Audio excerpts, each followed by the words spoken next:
మనల్ని ఆ పరిస్థితి ఇప్పుడు దేవుడు నన్ను ఈ రోగం నుంచి నాకు ఒక అద్భుతం చేసేసి నా రోగం నుంచి విడిపించేశారు. ఇంక నాకేం కష్టాలు ఉండవు, రావు అనుకోవడానికి థింగ్స్ చాలా నా నా నా నాకు కూడా తెలియకుండా నేను చాలా పరిస్థితులు కూడా వెళ్ళవలసొచ్చింది. Everyone should go to the wilderness. ప్రతి ఒక్కళ్ళు కూడా అరణ్యం లాంటి పరిస్థితిలోకెళ్ళాలి.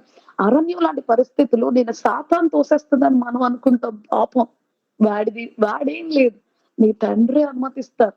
యోర్దాను నది దగ్గర యేసుక్రీస్తు ప్రభువారుకి బాప్టిజం ఇచ్చి యోహాను యోర్దాను నది దగ్గర యేసుక్రీస్తు ప్రభువారికి at the age of 30 years baptism ఇస్తారు. ఇచ్చిన తరువాత ఒక పావురం వచ్చి he is my beloved son, I am well pleased, ఈయన నా ప్రియ కుమారుడు, ఈయన యందు నేను ఎంతో ఆనందించున్నాను అని చెప్పి పరిశుద్ధాత్మ దేవుడి యొక్క స్వరము, పరిశుద్ధాత్మ యొక్క ఆ యొక్క ఆత్మ యేసుక్రీస్తు ప్రభువారి దగ్గరికి వస్తది.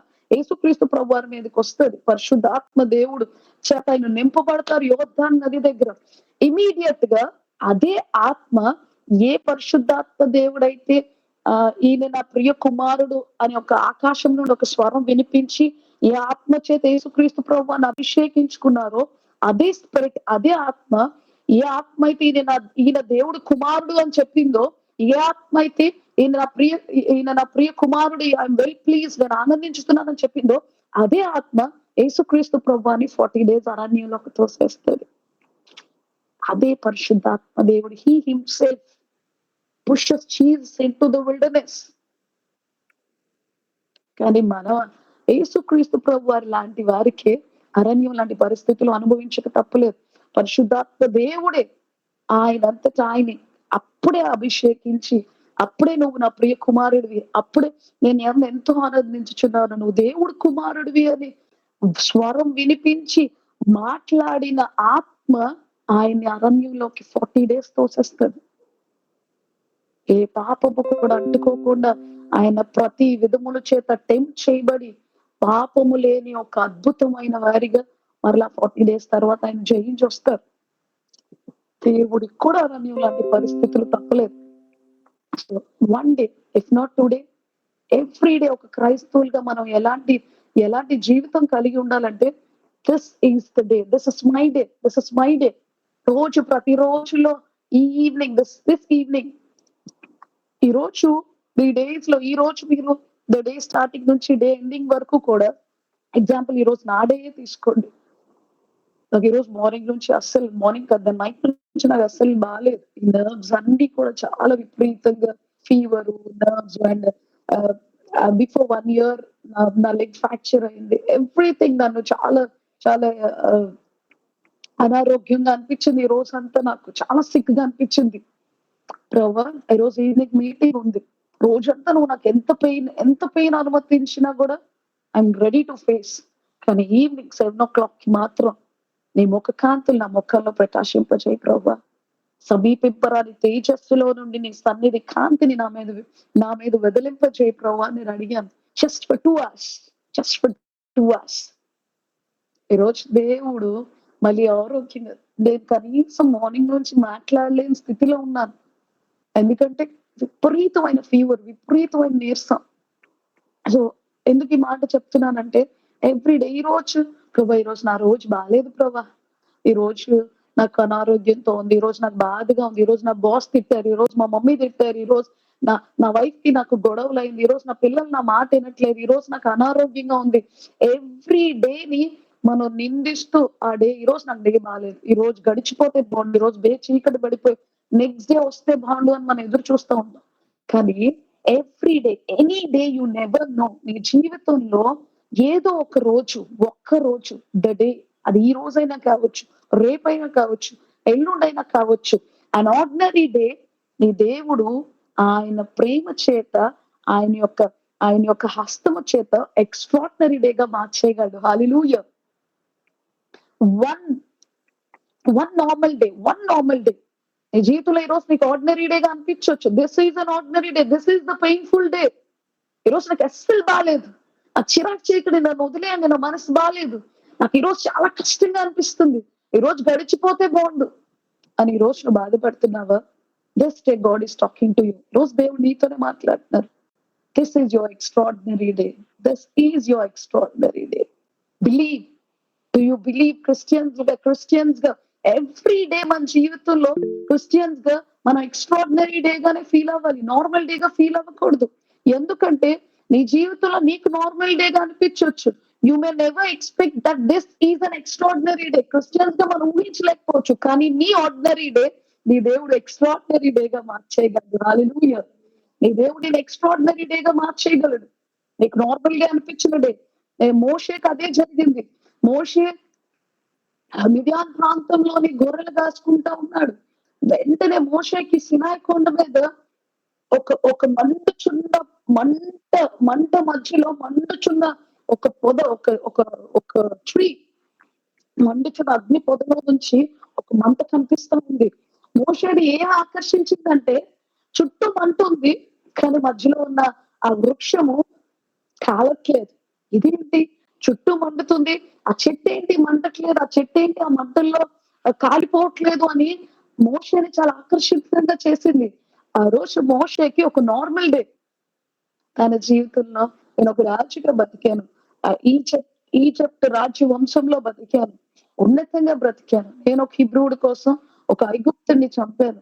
దాని తర్వాత నేను పారిపోయి ఎడారిలో కూర్చొని తన లైఫ్ చాలా నార్మల్ లైఫ్, ఆర్డినరీ లైఫ్. ఒక గొర్రెల్ని, తన మామ దగ్గర ఉన్న గొర్రెల్ని కాసుకుంటూ బతుకుతా ఉన్నాడు మోషే. మోషే ఏ లైఫ్ అయితే, ఏడైతే ఆర్డినరీగా అనుకొని తన గొర్రెల మంద కాసుకుంటూ ఉన్నాడు, ఆ ఆర్డినరీ డే రోజు తనకు దూరంగా ఉన్న ఒక కొండ ప్రాంతం మీద ఒక అగ్ని మండుచున్న పొదల మధ్యలో నుంచి ఒక స్వరం వినిపించింది, మోషే మోషే అని. వెంటనే వెంటనే వెంటనే వన్ సెకండ్ వెంటనే ఆ ఆ కొండ దగ్గర ప్రాంతంలోకి వెళ్ళగానే ఒక స్వరం, మోషే ఇది చాలా పరిశుద్ధ స్థలం, నీ కాలికున్న చెప్పులు తీసేయ్ అని చెప్పి ఆ స్వరం వినిపించగానే, నేను నిన్ను ఇజ్రాయిల్ రక్షించే విమోచకుడిగా నేను నిన్ను పిలుస్తున్నాను అని వినిపించింది. ఆ రోజు మోషేకి ఒక నార్మల్ డే. మోషే నెవర్ ఎక్స్పెక్టెడ్ ఈ రోజు నా జీవితంలో ఇంత ఇంత గొప్ప దేవుడి స్వరం వింటానని, దేవుడి యొక్క అద్భుతాన్ని నేను చూస్తానని, దేవుడు ఆయన ఆయన పిలుపు, ఆయన నన్ను ఇన్ని వేల కోట్ల మంది జనంలో ఆయన నన్ను ఇజ్రాయెల్ ప్రజల్ని కాపాడడానికి నాకంత ఉన్నతమైన స్థానం ఇస్తాడని మోషే వాజ్ నెవర్ ఎక్స్పెక్టెడ్. అలాగే ఒక normal ordinary life every Christian should believe. ఈ రోజు నీ లైఫ్, ఈ రోజు నీకు అనిపించవచ్చు this is an ordinary day, ఈ రోజు నాకు ఒక సామాన్యమైన రోజు, ఈ రోజు నాకు బాగాలేదని. But this is your day. This is your day. Any day you never know that is your day. మనం టిక్లు పెట్టుకుంటాం, ఈ ఈ సెప్టెంబర్ 2వ తారీఖు నా డే, లేకపోతే నవంబర్ 10th నా డే, లేకపోతే పలానా డే నా డే అని మనం టిక్స్ పెట్టుకుంటా ఉంటాం. ఈ డే నాడే, ఈ డే నాడే, ఈ డే నాడే అని మనం టిక్కులు పెట్టుకుంటా ఉంటాం. కానీ నీ ఆలోచనలు కాదు, only he's plans will prevail on you. ఆయన ఆలోచనలు మాత్రమే నీ పట్ల జరగబడతాయి మాట. ఆయన ఆలోచనలు మాత్రమే నీ పట్ల జరగబడతాయి. In the same way Paul గారు పౌలు గారు తన ordinary life, he's a Christian killer, he's a Christian murderer. ఒక సామాన్యమైన రోజు డమస్కస్ కి వెళ్తున్నాడు క్రిస్టియన్స్ ని చంపడానికి. పౌలుకి కూడా తెలియదు that was an extraordinary day అని. అలా వెళ్తా వెళ్తా ఉంటే సడన్ గా దేవుని దర్శించి న్యూ టెస్టిమెంట్ లో 75% ఆఫ్ ది బుక్ పౌలు చేత రాస్తాడని ఈవెన్ పౌల్ డజంట్ నో. హల్లెలూయా, హల్లెలూయా. పౌలుకి కూడా తెలియదు తన జీవితంలో ఒక ఆర్డినరీ డే కాస్త ఎక్స్ట్రాడినరీగా మార్చబడుతుందని. ఇన్ ద సేమ్ వే ఆనాడు మోషేని దర్శించిన దేవుడు ఆ రోజు మోషేని ఒక నార్మల్ ఆర్డినరీ డేని ఎక్స్ట్రాడినరీ డేగా మార్చిన దేవుడు ఆ రోజు పౌల్ని తనకి తెలియదు, తన 75% ఆఫ్ ద న్యూ టెస్ట్మెంట్ రాస్తాడని పౌలుకి కూడా తెలియదు. He was a Christian killer. Paul జీవితంలో ఒక ordinary day, he never expected. తనేంటి క్రిస్టియన్ ని చంపడం కోసం అని అలాగా ప్రాంతం డెమోస్కస్ కి వెళ్తా ఉన్నాడు. వెంటనే తను నార్మల్ సాదా సీదా రోజు ఎలా వెళ్తున్నాడో అలాగే వెళ్తున్నాడు. But that ordinary day God has visited him. దేవుడు ఆయన్ని దర్శించి పౌలు అని పిలిచి సౌల్ని పౌలుగా మార్చడానికి దేవుడు ఏర్పాటు చేసిన దినం. That was a normal day for Paul. But by the works of God, దేవుడి యొక్క అద్భుతమైన కార్యముల చేత పౌలు యొక్క ఆర్డినరీ డేని ఎక్స్ట్రాడినరీ డేగా మార్చబడింది. ఈరోజు నీ జీవితం కూడా అంతే. This is your day. Do you believe? If you believe, just say this is my day. This is my day. ఈరోజు నా జీవితంలో ordinary day. Any day it may be your day. ఈ రోజు ఇన్ ద సెన్స్ ఈ రోజు కోసం చెప్పట్లేదు. ప్రతిరోజు ఈ డే బాగాలేదు, నాకు ఈ రోజు బాగా జరగలేదు, ఆ రోజు బాగా జరగలేదు, ఈ రోజు బాగా జరగలేదు అని అనుకోవడానికి వీల్లేదు. Every day is your day. ఏ టైంలో దేవుడు నిన్ను ఎలా ఆశీర్వదిస్తాడు యూ కాంట్ ఎక్స్పెక్ట్. ఏ టైంలో దేవుడు నిన్ను ఎంత ఉన్నతంగా తీసుకెళ్తారు యూ కాంట్ ఎక్స్పెక్ట్. ఏ టైంలో దేవుడు నిన్ను తక్కువ ఆశీర్వదిస్తారో యూ కెన్ నెవర్ ఎక్స్పెక్ట్. మోషేకి అదే జరిగింది. ఒక నార్మల్ గా ఎక్స్పెక్ట్ చేయలేని రోజు సినాయి కొండ మీదకి పిలిచి నువ్వు ఇజ్రాయెల్ విమోచించు వాడివి అని he called him. In the same way పౌల్ని కూడా దేవుడు అదే చేశారు. బైబిల్లో ప్రతి ఒక్కరిని కూడా దావీదు ఒక గొర్రెలు కాసుకుంటూ ఉంటే సమయాల్ని పంపించి తన నార్మల్ డే తను ఎప్పుడు ఎక్స్పెక్ట్ చేయలేదు రాజు అవుతాడని. వెంటనే దేవుడు దావీదుని రాజుగా అనాయింట్ చేసుకున్నాడు. That was a normal day for David. But ఆ డే దేవుడి చేతుల ద్వారా ఎక్స్ట్రాడినరీ డేగా మార్చబడింది. అందుకనే as a Christians every day మన జీవితంలో మనం నమ్మాలి, this is an extraordinary day. Today is an extraordinary day for me. ఎందుకంటే నువ్వు ఉంది దేవుడి చేతుల్లో. నిజంగా నువ్వు దేవుడి చేతుల్లోనే ఉంటే ఎప్పుడు కూడా ఈ డే నాకు బాగాలేదు, ఈ రోజు నాకు కష్టంగా ఉంది, ఈ రోజు నాకు నొప్పిగా ఉంది, ఈ రోజు నాకు ఇదిగా ఉంది. ఏ రోజైతే నీకు అంత భయంకరంగా నార్మల్ గా ఉంది, బాగాలేదు అనిపిస్తుందో ఆడే దేవుడు నీ జీవితాన్ని అద్భుతంగా చేయగలిగే సామర్థ్యుడు నీ దేవుడు. హల్లెలూయా, హల్లెలూయా. సో ఇలాంటి పరిస్థితిలో motion you never know today is an extraordinary day because God plan for you. ఆయన ప్లాన్స్, ఆయన ఆలోచనలు మనం అనుకున్నంత ఈజీగా ఉండవు. సో అలాగా ఈరోజు డ్యూట్రానమీ 2:7 చదవండి ఒకసారి. ద్వితీయోపదేశము 2:7. God called you for an extraordinary day. ప్రతిరోజు as a Christians we have to believe. చదవండి, చదువు. Every day we have to believe that this is an extraordinary day. Christian స్వభావం అలా ఉండాలి. ఎందుకంటే ఆయన ప్రతిరోజు మంచిగానే చేస్తారు కాబట్టి క్రిస్టియన్ స్వభావం ఎప్పుడు కూడా అలానే ఉండాలి. డ్యూట్రానమీ 2:7. నీ చేతుల పనులన్నిటిలో నీ దేవుడైన యెహోవా నిన్ను ఆశీర్వదించి ఈ గొప్ప అరణ్యంలో నీవు ఈ 40 సంవత్సరములు సంచరించిన సంగతి ఆయన ఎదుటకు నీ దేవుడైన యెహోవా నీకు తోడయున్నాడు, నీకేమీ తక్కువ కాదు. హల్లెలూయా. మనమేమనుకుంటాం, అరణ్యం లాంటి వాస్ట్ వైల్డర్నెస్ లో, అరణ్యం లాంటి భయంకరమైన అరణ్యం లాంటి పరిస్థితిలో మనం ఉంటే మన దేవుడు మనల్ని చేయి విడిచేశాడు అనుకుంటాం, మన దేవుడు మనల్ని చూడట్లేదు అనుకుంటాం, మన దేవుడికి మనం వినిపించట్లేదు అనుకుంటాం. కానీ ఆయన ఏమని సెలవిస్తున్నారో తెలుసా? ఏమంటే ఐఎమ్ వాచింగ్ యూ. నువ్వు ఇలాంటి అరణ్యం లాంటి పరిస్థితిలో నేను ఉన్నప్పుడు అంటే ఆయన మన చెయ్యిని విడవలేదంట. వన్స్ అగైన్ కొంచెం ఆ వర్స్ ని ఒకసారి డిస్ప్లే చేయరా సిస్టర్?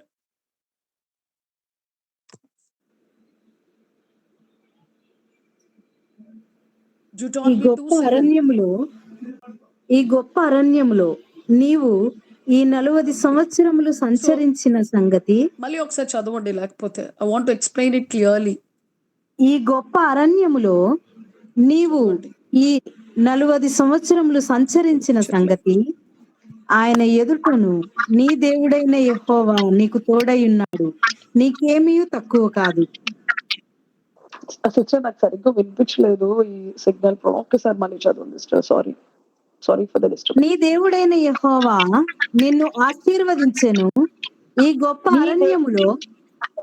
నిన్ను ఆశీర్వదించెను ఈ గొప్ప అరణ్యంలో నీవు ఈ 40 సంవత్సరములు సంచరించిన సంగతి ఆయన ఎదుట ఆయన ఎరుగును, నీ దేవుడైన యెహోవా నీకు తోడయ్యున్నాడు, నీకేమీ తక్కువ కాదు. హల్లెలూయా. అరణ్యం లాంటి పరిస్థితిలో మనం ఉన్నప్పుడు దేవుడు మనకి ప్రామిస్ చేస్తున్నారు, నేను ఆశీర్వదించాను. నువ్వు అరణ్యంలో ఉన్నావని నేను చూడట్లేదని నువ్వు అనుకుంటున్నావేమో బహుశా. నేను నీతోనే అరణ్యంలో ఉన్నాను. I'm walking with you. నేను నీ చేయి విడిచిపోలేదు. కానీ అరణ్యంలో ఉన్నప్పుడు మన చుట్టుపక్కల ఉన్న పరిస్థితులు దేవుడు మనల్ని విడిచిపెట్టేసాడేమో, లేకపోతే దేవుడి చూపు మన వైపు లేదేమో, లేకపోతే మనం ఏదైనా పాపంతో ఉన్నామేమో, ఆయన ఆయన మనసుని మనం ఏదైనా నొప్పించామేమో, లేకపోతే ఆయన ఆయన ఆయన ఆయన మనసుని మనం విరిచేసామేమో, నా అతిక్రమం చేత నేను ఆయన హృదయాన్ని గాయపరిచానేమో, గాడ్ ఈస్ నాట్ వాచింగ్ మీ అని నువ్వు అనుకుంటున్నావేమో ఈ రోజు. బట్ అరణ్యంలో 40 ఇయర్స్ ద డే ఇజ్రాయిల్ ప్రజలు అరణ్యపు జర్నీ స్టార్ట్ చేసిన మొదలుగాను ఎండ్ వరకు కూడా God is with them. Hallelujah. God is not only with them. ఆయన అరణ్యం లాంటి పరిస్థితుల్లో దేవుడు వాడుతూ ఉన్నారు. హీ బ్లెస్డ్ దెమ్ అరణ్యం లాంటి పరిస్థితులు. కానీ మనం అలాంటి పరిస్థితి రాగానే మనం ఏమనుకుంటామంటే దేవుడు నన్ను విడిచిపెట్టేశాడు, దేవుడు నన్ను చూడట్లేదు. ఇంకొక అద్భుతమైన మాట ఏముంటుంది తెలుసా? నీకేదియో తక్కువ కాలేదు.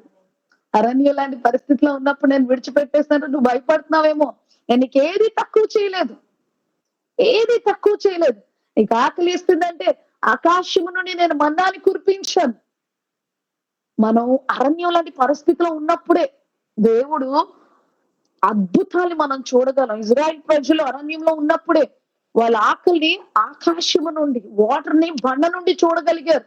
నువ్వు రోగముతో ఉన్నప్పుడే ఆయన స్వస్థతనిచ్చే దేవుడు అని నువ్వు కరెక్ట్ గా చెప్పగలవు. నీ ప్రేమలు కరువు అయినప్పుడే ఆయన ప్రేమమయుడు అని నువ్వు చెప్పగలవు.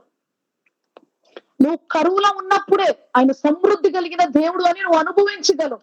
If you are not in that situation, ఆయన ఔన్నత్యము, ఆయన గొప్పతనం నువ్వు ఎప్పుడు ఎరగలేవు. ఆయన కొరకు నువ్వు వివరించలేవు. You have to know the God. ఆయన అద్భుతాల కోసం కాదు, ఆయన చేసిన ఎక్స్పీరియన్సెస్ కాదు మనం చెప్పవలసింది.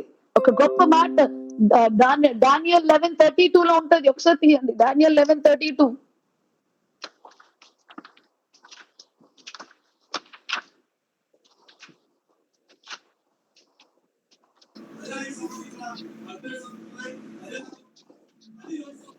అందుకతడు ఇచ్చకు మాట 11:32 సిస్టర్. 11:32 last line. తన దేవుణ్ణి ఎరిగిన వారు తన దేవుణ్ణి తమ దేవుని ఎరుగువారు బలము కలిగి గొప్ప కార్యములు చేసెదరు. హల్లెలూయా. అక్కడ ఏమని రాయబడి ఉంది? తమ దేవుని అద్భుతాలు ఎరిగిన వాళ్ళని ఉందా, తమ దేవుని ఎరిగిన వారని ఉందా? తమ దేవుని ఎరిగిన వారు, తన దేవుని ఎరిగిన వారు బలము కలిగి గొప్ప కార్యములు చేస్తారు. తన దేవుని అద్భుతాలు ఎరిగిన వారు కాదు. నువ్వు ముందు నీ దేవుడి కోసం తెలుసుకుంటేనే ఆయన అద్భుతాలను అనుభవించగలవు. You have to know your God first. ఈ దేవుడు ఎంత గొప్పవాడు, పరిశుద్ధాత్మ దేవుడు ఎవరో నువ్వు ఎరక్కుండా పరిశుద్ధాత్మ దేవుడు యొక్క అద్భుతాన్ని నువ్వు ఎలా అనుభవించగలవు? You have to know who is Holy Spirit. He is a person. ఎంతసేపు ఎక్కడ అద్భుతాలు జరుగుతాయి, ఎక్కడ ఆశ్చర్యకార్యాలు జరుగుతాయి, ఎక్కడ ఎక్కడ ఏంటి పరిశుద్ధాత్మ దేవుడు ఇన్స్టెంట్ మిరాకిల్ జరుగుతాయని కాదు నువ్వు వెతకాల్సింది. ఫస్ట్ నీ దేవుణ్ణి ఎతకాలి. నీ దేవుణ్ణి నువ్వు ఎప్పుడైతే ఎతుకుతావో అద్భుతాల కోసం నువ్వు మందిరాలకు పరిగెట్టక్కర్లేదు. అద్భుతాలు నువ్వు ఉన్న చోటే నీ దేవుడు రప్పించగలడు. హల్లెలూయా. నీ పరిస్థితుల్లో నువ్వున్న సిచ్యువేషన్స్ లో ఇజ్రాయిల్ ప్రజలు అద్భుతాల కోసం ఎక్కడెక్కడికో పరిగెట్టలేదు. వారు ఉన్న చోటే వాళ్ళ ఆకాశం నుండి మన్నాను అనుభవించారు. వారు ఉన్న చోట వారు బండ నుండి నీళ్లు, బండ నుండి జలములు ప్రవాహం వల్లే ఆ నీళ్ళని తాగగలిగారు. ఫస్ట్ నీ దేవుని నువ్వు ఎరగాలి. ఆయన అద్భుతాల కోసం కాదు, ఆయన ఆశ్చర్యకార్యాలు కాదు. అరణ్యం లాంటి నీ పరిస్థితిలో నీ దేవుడు నిన్ను విడిచిపెట్టలేదు. నీ చేతి పనుల్ని ఆయన ఆశీర్వదించాడు. ఈ బ్లెస్డ్ యు. నువ్వు అరణ్యం లాంటి పరిస్థితిలో నువ్వు ఏమీ చేయలేని సిచ్యువేషన్ లో చుట్టూ నీ చీకటి మొత్తం కమ్మికిపోయి, నీ స్నేహితులు నిన్ను విడిచిపోయి, ఫైనాన్షియల్ క్రైసిస్ నీ చుట్టూ ఆవరించేసి నీకు సహాయం లేకుండా ఉన్న టైంలోని నీ దేవుడు నిన్ను చూస్తున్నాడు. నీ దేవుడు నీతో నడుస్తున్నాడు. నీ దేవుడు ఆ సమయంలో ఏమీ చేయలేని నీ బలాల్లోని, నీ కొంచెం ఏమీ చేయలేని నీ ఆలోచనని దేవుడు బ్లెస్ చేసి ఆశీర్వదించి ఆయన నీతో ఉండి అరణ్యం మొదలుగొను అరణ్యం ఎండ్ వరకు నీతో ఉండి నీకేది తక్కువ చేయలేదు, ఏది కొదువు చేయలేదు. అరణ్యం లాంటి పరిస్థితులను ఉన్నట్టయితే ఎప్పటికీ కూడా ఇది జ్ఞాపకం చేసుకో. అయితే దేవుడు ఎందుకు ఇది అనుమతిస్తున్నారు, ఎందుకు ఇలాంటి పరిస్థితులు అనుమతిస్తున్నారు? దేవుడు ఏం చేస్తారంటే ఫస్ట్ ఒక అద్భుతం చేసేసి మన జీవితంలోని ఆయన ఆయన ఎంత గొప్పవాడో ఆయన ఔన్నత్యాన్ని మనకు చూపిస్తారు. చూపించగానే వెంటనే ఆ ఆ విల్డర్నెస్ అరణ్యంలోకి తోసేస్తారు. ఎందుకు ఆ పరిస్థితిని అనుమతిస్తారంటే ఇజ్రాయిల్ ప్రజల్ని విమోచించారు. దాని తర్వాత 40 days అరణ్యంలో నడిపించారు.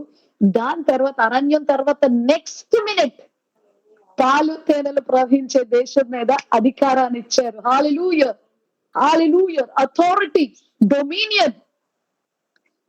ఏ దేశం ఎందుకు ఇజ్రాయిల్ ప్రజల్ని ఎందుకు ఇన్ని డేస్ అనుమతిస్తున్నారో తెలుసా? 40 years ఎందుకు అరణ్యం ప్రజల్లో నడిపించబడ్డారో తెలుసా? ఇజ్రాయిల్ ప్రజలు 14 days లో వెళ్ళిపోవచ్చు కనాన్ దేశానికి. కానీ ఐగుప్తి బానిసత్వంలో బతికి బతికి వాళ్ళ మైండ్ సెట్ ఇంకా బానిసల మైండ్ సెట్ తో ఉన్నారు. ఆ బానిసల మైండ్ సెట్ నుంచి వాళ్ళ మైండ్ సెట్ కాస్త రాజు కుమారులు కుమార్తెల మైండ్ సెట్ గా మార్చబడాలి. అధికారం, అథారిటీ కలిగిన మైండ్ సెట్ గా, ఆ దేశాన్ని పరిపాలించే మైండ్ సెట్ గా మార్చబడాలి. ఆ ట్రైనింగ్ పీరియడ్, ఆ మైండ్ నుంచి ఆ మైండ్ మార్చబడేంత వరకు కూడా దేవుడు వాళ్ళకి నేర్పిస్తానే ఉన్నాడు, సమయాన్ని పొడిగిస్తానే ఉన్నాడు. ఆ స్లేవ్ మైండ్ సెట్ నుంచి కింగ్ మైండ్ సెట్ కి రావాలి. హల్లెలూయా. ఆదికాండం 1:28 ఉంటది, మీరు విస్తరించి ఫలించి భూమిని ఏలుడి.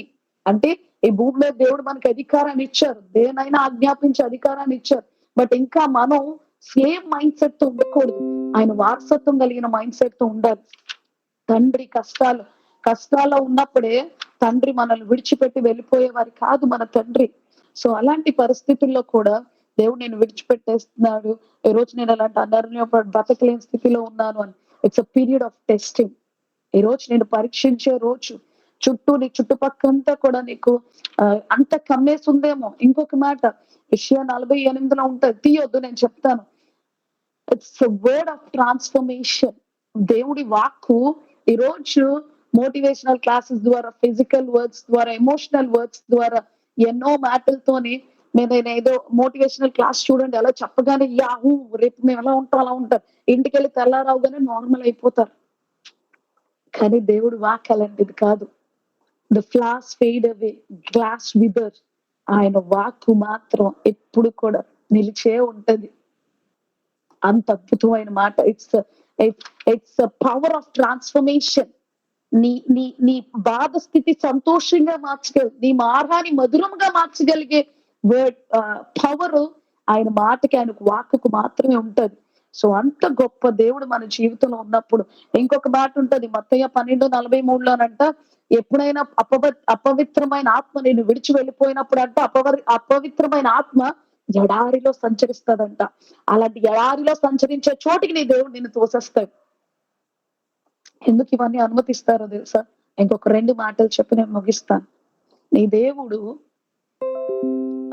ఎన్గ్రాఫ్టింగ్ అంటే నాకు తెలుగులో ఏమంటారో నాకు ఎగ్జాక్ట్ గా గుర్తులేదు. యాకోబు 1:21 ఉంటది, engrafting word of God is able to save the soul అని ఉంటది. Engrafted word of God. James 1:21 తీయండి.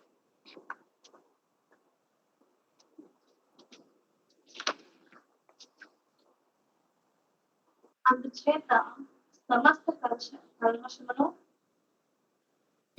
విరవీగించిన దుష్టత్వము, లాస్ట్ లైన్ ఫాస్ట్ చదవాలి. అందుచేత సమస్త కల్మషమును విరవీగించిన దుష్టత్వమును మాని లోపల నాటబడి మీ ఆత్మలను రక్షించుటకు శక్తిగల వాక్యమును, లోపల నాటబడి మీ ఆత్మలు రక్షించుటకు శక్తి కలిగిన వాక్యమును సాత్వికముతో అంగీకరించుడి. అంటే ఏంటో తెలుసా? స్కిన్ స్పెషలిస్ట్ తెలుస్తుంది ఎన్గ్రాఫ్టింగ్ అంటే ఏంటంటే, ఇప్పుడు మీ చర్మం ఇక్కడ కుళ్ళిపోయి చాలా బ్యాడ్ గా అయిపోయింది అనుకోండి, డాక్టర్స్ ఏం చేస్తారు తెలుసా? ఈ బ్యాడ్ స్కిన్ మీద మంచి స్కిన్ వేసి ఆ స్కిన్ ని కొంతకాలం ఉంచి ఆ స్కిన్ ఈ స్కిన్ కాస్త కొంతకాలం అయిన తర్వాత కలిసిపోతే ఏమవుతుందో తెలుసా? ఈ స్కిన్ ఇందులో బ్యాడ్ స్కిన్ ఏది, గుడ్ స్కిన్ ఏది అనేది మీరు పోల్చుకోలేరు. 2 కూడా ఏకమైపోతాయి. నువ్వు ఎప్పుడైతే ఇలాంటి అరణ్యం లాంటి పరిస్థితిలో దేవుడు వాక్కు చేత నింపబడతావో, నీ బ్యాడ్ సిచ్యువేషన్స్ కాస్త when you add the word of God to your bad situation, ఎప్పుడైతే దాన్ని నీ పరిస్థితి మీద ఆపాదించుకుంటావో, నీ పరిస్థితి మీద కొంతకాలం ఉంచుకుంటావో, ఆ రిజల్ట్ ఎలాగుంటదంటే బ్యాడ్ గుడ్ కాస్త గాడ్స్ వర్డ్ గా మారిపోద్ది. Hallelujah. God's word is always good. So దేవుడు ఎందుకు ఇలాంటి పరిస్థితిని అనుమతిస్తారంటే, సైకిల్ చూడండి, సైకిల్ నేర్చుకునేటప్పుడు తల్లిదండ్రులు ఏం చేస్తారంటే ఫస్ట్ 2 వీల్స్ మీద 4 చక్రాల మీద నడిపిస్తారు. కొన్ని రోజులు అయిన తర్వాత 2 చక్రాలు తీసేస్తారు. తర్వాత ఏం చేస్తారు, సపోర్ట్ ఇస్తారు. క్రిస్టియన్ లైఫ్ కూడా అంతే. స్టార్టింగ్ దేవుడు మనతో చాలా పాస్టర్స్ ద్వారా మాట్లాడతారు, చాలా బలపరచబడతాం. దేవుళ్ళకి వచ్చిన కొత్తలో చాలా జీలుగా ఉంటాం. ఎస్, నేను ఏమైనా చేసేస్తాను, దేవుడి కోసం నేను ప్రాణమైన ఇచ్చేస్తాను. వెంటనే అరణ్యం లాంటి పరిస్థితిలోకి వెళ్ళిపోతాం. స్టార్టింగ్ లో తల్లిదండ్రులు కూడా ఫస్ట్ 2 చక్రాలతో సైకిల్ నేర్పిస్తారు, తర్వాత వెనకాతలు బ్యాలెన్స్ ఇస్తారు. వెంటనే కొంచెం బ్యాలెన్స్ ఇచ్చి సడన్ గా ఆ సైకిల్ ని విడిచిపెట్టేస్తారు. మనం అనుకుంటాం, నేను ఇంకా ప్రిపేర్డ్ గా లేని డాడీ, నువ్వు సైకిల్ విడిచిపెట్టేస్తావు, నేను పడిపోతాను డాడీ అని నువ్వు అరుస్తావు. హీ నోస్ నువ్వు పడిపోతావని, తండ్రికి తెలుసు నువ్వు పడిపోతావని. బట్ ఆయనకి కావాల్సింది నువ్వు పడిపోయి పడిపోయి మళ్ళీ తిరిగి లేచి, ఆ పడిపోతున్న సమయంలో ఒక కాళ్ళతోనో 2 కాళ్ళతోనో లేకపోతే సైడ్ లో ఎలాగోకలాగా సైకిల్ ని 1 టైం పడిపోతావు, 2 టైమ్స్ పడిపోతావు, 3 టైమ్స్ పడిపోతావు, బట్ అట్ 4th టైం ఆ సైకిల్ ని అంతటి నువ్వే తొక్కుకొని వస్తావు. హల్లెలూయా. అందుకనే దేవుడు దాన్ని హీ నోస్ యూ ఫాల్స్, కానీ నీ అంతటి నువ్వు చూడండి, జిమ్ కి వెళ్ళే వాళ్ళు గాని ఏదైనా సరే వాళ్ళంతటి వాళ్ళ రెసిస్టెంట్ పవర్ ని లేకపోతే బలాన్ని వాళ్ళంతట వాళ్ళు లైక్ స్పిరిచువల్ పవర్ లేకపోతే స్పిరిచువల్ మజిల్స్, ఈ రెసిస్టెన్స్ పవర్ ని నీ అంతటి నువ్వు బిల్డ్ చేసుకోవడానికే నీ దేవుడు ఎడారి లాంటి పరిస్థితులు నీకు ఇస్తారు. యేసుక్రీస్తు ప్రభు వారు లాంటి వాళ్ళకే తప్పలేదు. ఇంకొక ఎగ్జాంపుల్ నేను చెప్పి ముగిస్తాను. సో అరణ్యం లాంటి పరిస్థితిలో ఉన్నప్పుడు మనకు ఫస్ట్ వచ్చే థాట్ ఏంటంటే, నా దేవుడు నన్ను చూడట్లేదు, నన్ను దేవుడు ఇలాంటి ప్రాంతంలో విడిచిపెట్టేశారు, నాకు సహాయం చేయడానికి మనుషులు లేరు, కనీసం నన్ను ప్రేమించిన వాళ్ళు కూడా నన్ను విడిచి వెళ్ళిపోయారు, నేను ఏం పాపం చేశానో, ఏం చేశానో అని భయంకర, నాకు ఎవ్వరూ లేరు, నేను ప్రేమించి పెళ్లి చేసుకునే భర్త లేకపోతే నా బిడ్డలు అందరూ ఎవ్వరు కూడా నేను ఉన్న పరిస్థితిలో నాకేం చేయలేకపోతున్నారో నువ్వు అనుకుంటున్నావు. కానీ నీ దేవుడు ఈ వాక్యం ద్వారా ఏమని చెప్తున్నారో తెలుసా? He is with you, he is in the journey, he is looking at the journey. అరణ్యం మొదలుకొను అరణ్యం ఎండ్ వరకు he is watching you, he is with you. కానీ నీ దేవుడు ఏం చేస్తాడో తెలుసా?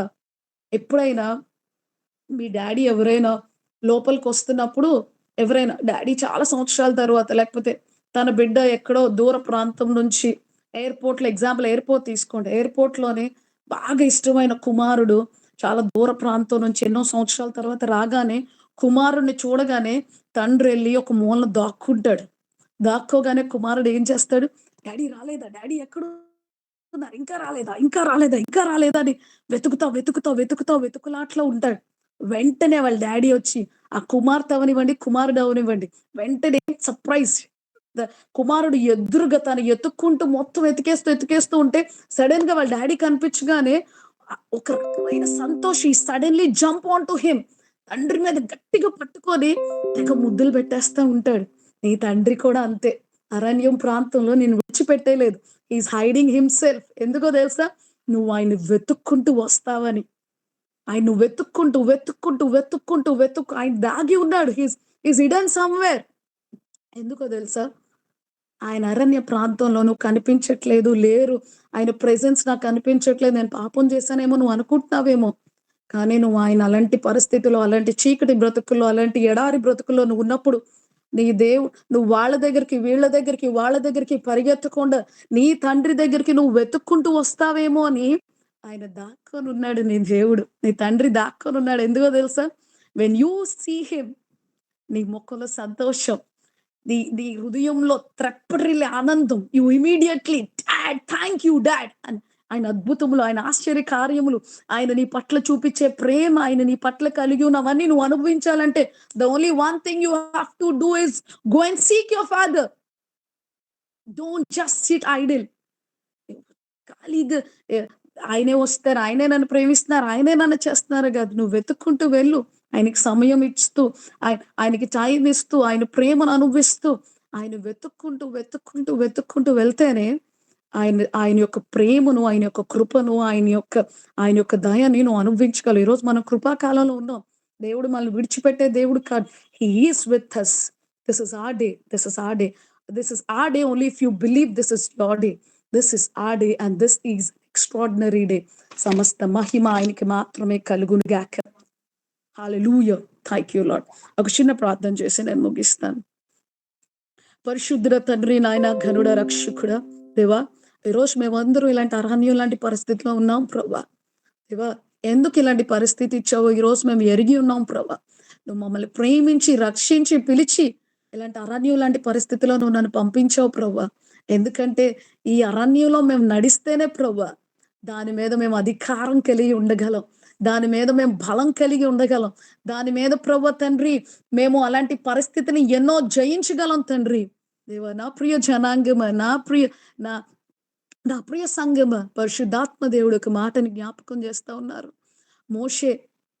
మోషే ఐగుప్తు దేశం నుంచి వచ్చి 40 days తన రాగానే డెలివరర్గా దేవుడు పిలవగానే, నువ్వు ఇజ్రాయెల్ కాపాడడానికి నిన్ను నేను ఏర్పాటు చేసుకున్నాను అని మోషేకి చెప్పిన వెంటనే మోషే అరణ్యంలోకి నెట్టబడ్డా.